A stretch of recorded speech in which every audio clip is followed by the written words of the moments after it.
My presentation is on the legacy of Mr. Jinnah. Some background information. He was born in Karachi, Bombay, in British India. He was born on December 25th, 1876, and that is his full name.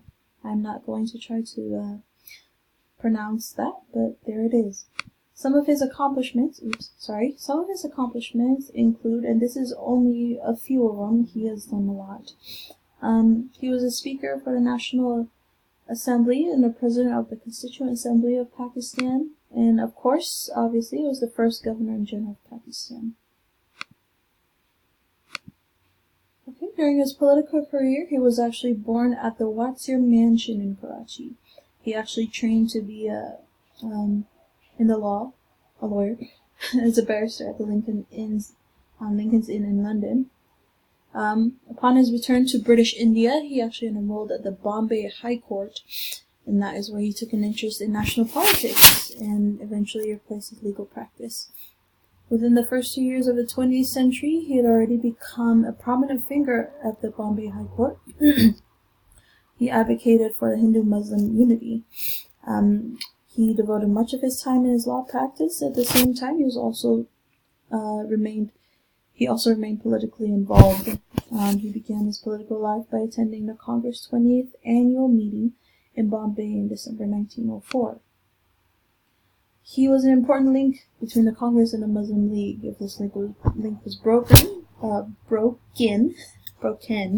my goodness, I can see. It would have catapulted India into disaster. And during his time in Congress, he helped to shape the 1916 Lucknow Pact between the Congress and All Indian Muslim League.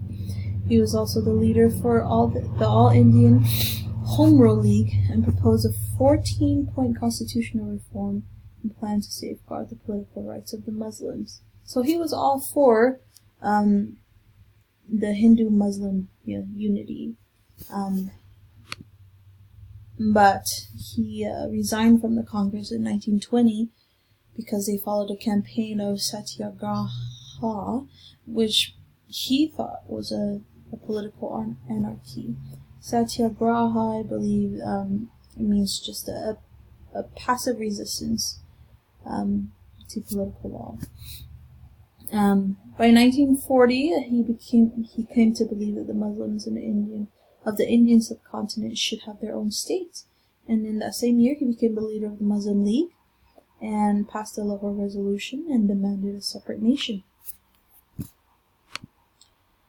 During the Second World War, they had an advantage, to which the Congress leaders, the leaders of Congress, they were imprisoned, and the Muslim League were able to get all the seats. They were able to win all the seats that were reserved for the Muslims during the elections.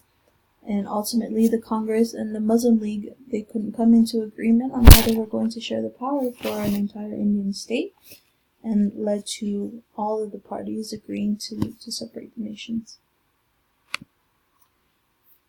And that will be it for my presentation. Obviously, this isn't even a third of what Jinnah had done for the Muslim community. All in all, he was a great political figure in his time.